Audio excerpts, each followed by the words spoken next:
কালকে তো 31শে ডিসেম্বর, একটা কল করবেন। এবছরের শেষ সময়টা আপনার ভয়েসটা একটিবার শুনতে চাই। নতুন বছরে প্রাণ খুলে হাসতে পারবো।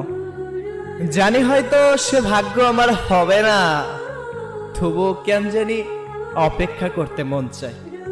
ঠিক রাত 12টার সময় ফোনটা হাতে নিয়ে দেখবো হাজার হাজার মেসেঞ্জার, হোয়াটসঅ্যাপ সব জায়গা থেকে মেসেজ আসলেও এই মনটা শুধু আপনার একটি কলের অপেক্ষা করবে, আপনার একটি মেসেজ।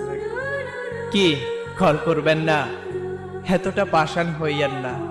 ভালোবাসি বলতে হবে না, অপরিচিত মানুষকেও তো মানুষ জিজ্ঞাসা করে ভাইয়া কেমন আছেন, ঠিক সেভাবেই না হয় একবার বলিয়েন।